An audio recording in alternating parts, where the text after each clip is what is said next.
Assalamualaikum warahmatullahi wabarakatuh. Saya Dimas Maleka Saputra dengan NIM 203111223 akan menyampaikan mengenai materi sterilisasi dan juga IUD menurut hukum Islam. Pokok pembahasan dari materi kali ini yakni yang pertama contoh kasus dari sterilisasi dan juga IUD, kemudian proses operasi vasektomi, tubektomi, dan pemasangan IUD, kemudian yang ketiga mengenai kaidah hukum Islam, sterilisasi dan juga IUD. Pertama akan membahas mengenai contoh kasus dari sterilisasi di Indonesia. Yang pertama berasal dari kota Medan. Pemko Medan berhasil memecahkan rekor muri pelayanan KB pria atau vasektomi dengan jumlah peserta sebanyak 1.575 akseptor. Sebelumnya rekor partisipasi pria dalam ber-KB dipegang oleh Provinsi Kalimantan Selatan dengan jumlah peserta sebanyak 870 akseptor. Atas keberhasilan tersebut, tim muri menyerahkan piagam penghargaan kepada Wali Kota Medan, Dr. Andes Haji Rahutman Harahap MM di Balai Kota Medan, Jumat 1 November 2013. Menurut Wali Kota, keberhasilan memecahkan rekor muri ini berkat kegiatan pelayanan KB pria vasektomi yang diselenggarakan oleh Pemko Medan yang bekerjasama dengan Kodim 0201 BS di 13 titik pelayanan selama 2 hari, yakni 23 dan 24 Oktober yang lalu. Selama 2 hari itu, jumlah akseptor KB pria yang berhasil dilayani sebanyak 1.575 orang. Kemudian yang kedua berasal dari Giring Ganesa yang pada tahun 2018 lalu, Giring Ganesa mantan vokalis Niji yang kini terjun ke dunia politik, memutuskan untuk melakukan vasektomi. Mengutip dari Liputan 6, Giring dan Cynthia Riza tak mau anak-anaknya tak mendapatkan kasih sayang adil. Kemudian ada Shahnaz Sakwe, yakni contoh dari tubektomi, bahwa pada tahun 2006 lalu Shahnaz Sakwe menjalani 2 operasi besar. Selain menjalani operasi sesar untuk kelahiran anak ketiganya, ia juga melakukan operasi tubektomi alias pemotongan saluran indung telur. Shahnaz Sakwe bersama Gilang Ramadan merasa cukup untuk memiliki 3 anak. Kemudian Shahnaz bersama Gilang Ramadan mempunyai 3 anak yang semuanya perempuan. Ia melahirkan putri pertama pada tahun 2002 melalui operasi sesar. Kemudian selang 6 minggu ia kembali hamil anak kedua yang lahir pada 2003 dan selang 2 tahun ia hamil anak ketiga yang lahir pada 1 Januari 2006. Sterilisasi ialah memandulkan lelaki atau perempuan dengan jalan operasi agar tidak dapat menghasilkan keturunan. Sterilisasi berbeda dengan alat kontrasepsi lain. Kalau alat kontrasepsi lain itu biasanya hanya bertujuan untuk menghindari atau menjarangkan kehamilan untuk sementara waktu saja. Sedangkan sterilisasi lebih bersifat permanen. Sekalipun secara teori masih bisa dipulihkan, tetapi para kedokteran mengakui bahwa harapan tipis sekali untuk bisa berhasil. Nah, contoh video ilustrasi bagaimana proses dari vasektomi. Vasektomi dilakukan dengan cara memotong saluran sperma sepanjang kurang lebih 5 cm, kemudian ditutup di setiap ujungnya, sehingga sperma tidak akan bisa keluar. Sterilisasi pada lelaki termasuk operasi yang ringan dan tidak memerlukan perawatan di rumah sakit dan tidak mengganggu kehidupan seksual. Lelaki tidak akan kehilangan sifat kelakiannya karena operasi. Nafsu seks dan potensi lelaki tetap ada dan waktu melakukan koitus terjadi pula ejakulasi.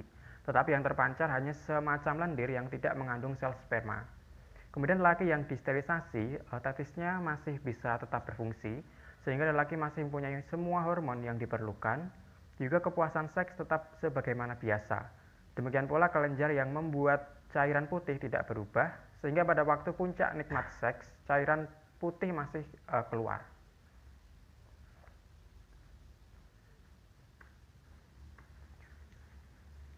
Ini adalah video ilustrasi bagaimana proses tubektomi dilakukan. Tubektomi dilakukan dengan cara memotong saluran indung telur atau saluran tuba fallopi, kemudian ditutup di setiap ujungnya, sehingga ketika ada sperma yang masuk, sperma tidak akan bisa bertemu sel telur dan pembuahan tidak akan terjadi. Sterilisasi, entah itu vasektomi maupun tubektomi, sama-sama menimbulkan kemandulan, sehingga IPPF atau International Planned Parenthood Federation tidak menganjurkan kepada negara anggotanya untuk melaksanakan sterilisasi sebagai alat kontrasepsi. Dan Indonesia pun secara resmi tidak menganjurkan rakyatnya untuk melaksanakan sterilisasi sebagai cara kontrasepsi. Kenapa sterilisasi itu haram menurut agama Islam? Karena yang pertama, bersifat pemandulan tetap Dan ini bertentangan dengan tujuan dari perkawinan, yakni ingin mendapatkan keturunan. Kemudian yang kedua, mengubah ciptaan Tuhan, yakni menghilangkan sebagian tubuh yang sehat dan juga berfungsi. Kemudian yang ketiga, melihat aurat orang lain. Islam jelas melarang orang melihat aurat orang lain meskipun sama jenis kelaminnya. Larangan tersebut bisa diberikan keringanan apabila ada alasan tertentu. Misalnya, suami istri dalam keadaan yang sangat terpaksa, seperti menghindari penurunan penyakit terhadap anaknya atau terancamnya jiwa ibu bila mengandung atau melahirkan bayi, maka sterilisasi diperbolehkan dalam Islam. Ini mengacu pada kaidah hukum Islam, yakni ad-daruratu tubihul mahduroti. Keadaan darurat itu memperbolehkan hal yang dilarang. Nah, misalnya ketika seorang istri itu punya penyakit kanker rahim misalnya, dan itu bisa berbahaya kepada anaknya nanti dan juga ibunya, maka sterilisasi diperbolehkan. Kemudian yang kedua, apabila melihat aurat diperlukan untuk kepentingan medis, maka sudah tentu Islam membolehkannya. Mengacu kepada kaidah hukum Islam, ma'abiha lid-darurati biqadari tagoduriha. Sesuatu yang diperbolehkan karena terpaksa adalah menurut kadar halangannya. Misalnya ketika seorang melakukan operasi sterilisasi, maka yang diperlihatkan hanya bagian-bagian yang penting saja, atau bagian-bagian yang memang itu untuk dioperasi, tidak perlu melihatkan seluruh anggota tubuhnya. Kemudian masuk materi yang kedua, yakni IUD. Contoh kasus dari IUD di Indonesia, saya ambil dari health.detik.com. Viral wanita Sumsel mengeluh nyeri perut, ternyata KB pindah ke perut. Viral wanita asal Muara Enim, Sumatera Selatan menceritakan pengalaman alat kontrasepsi IUD yang menyangkut di rongga perut. Awalnya ia hanya mengeluh gejala nyeri perut biasa, namun keluhan nyeri perut semakin hari malah tak kunjung membaik. Wanita bernama Cynthia ini kemudian berinisiatif untuk kontrol kontrasepsi atau KB IUD pasca setahun pemasangan. Setelah dilakukan USG, alat KB IUD sudah tidak ditemukan dalam rahim, namun sudah masuk ke rongga perut. Berita ini bisa dilihat di akun TikTok dari wanita tersebut, yakni Cynthia Mayhani. Kemudian bagaimana proses pemasangan dari IUD? Nah, IUD dilakukan dengan cara dimasukkan ke dalam rahim perempuan, sehingga ketika ada sperma yang masuk, sperma itu akan terperangkap dan mati di situ, di IUD-nya. Ini adalah foto dari IUD atau intrauterine device. IUD dipasang 2 atau 3 hari sesudah haid atau 3 bulan sesudah melahirkan, dan pemasangannya harus dilakukan oleh tenaga yang sudah terlatih, serta perlu adanya kontrol sesudah pemasangan. Dengan alat IUD ini bisa timbul komplikasi seperti pendarahan, mules-mules, alat kontrasepsi yang keluar spontan tetapi tidak berbahaya. Nah, di sini ada kata serta perlu adanya kontrol sesudah pemasangan. Nah, kontrol sesudah pemasangan ini itu dilakukan agar mencegah hal yang tidak diinginkan, seperti peristiwa di awal tadi, di mana IUD itu pindah ke rongga perut. Dan juga dengan adanya kontrol itu juga bisa mencegah IUD bergeser dari tempatnya. Karena ketika IUD bergeser dan ada sperma yang masuk, sperma akan melewati IUD itu dan bertemu dengan sang telur, sehingga pembuahan yang akan terjadi dan pemasangan IUD akan sia-sia. IUD dalam pandangan Islam. Nah, menurut fatwa ulama, yang pertama dilakukan pada tanggal 26 sampai 29 Juni 1972, dilakukan musyawarah ulama terbatas. Memakai IUD dan sejenisnya tidak dibenarkan selama masih ada obat-obat dan alat-alat lain, karena dalam pemasangannya dilakukan dengan melihat aurat besar wanita. Kemudian yang kedua dilakukan pada tanggal 17 sampai 20 Oktober 1983. Dilakukan musyawarah nasional ulama, penggunaan IUD dapat dibenarkan jika dalam pemasangannya dilakukan oleh tenaga medis perempuan. Jika terpaksa dilakukan oleh tenaga medis pria, maka dinampingi oleh suami atau wanita lain. Di sini terdapat perbedaan yang awalnya tidak dibenarkan dan menjadi dapat dibenarkan, sehingga akan menimbulkan pertanyaan apakah fatwa hukum tentang suatu masalah itu bisa berubah-ubah?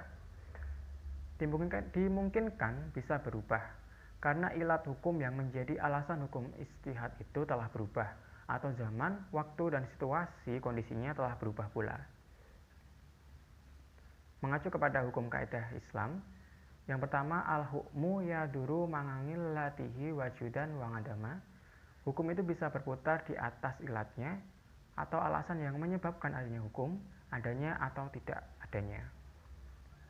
Kemudian yang kedua, tagoyuru ahkami bitagoyuri azminati wa amkinati wa ahwal.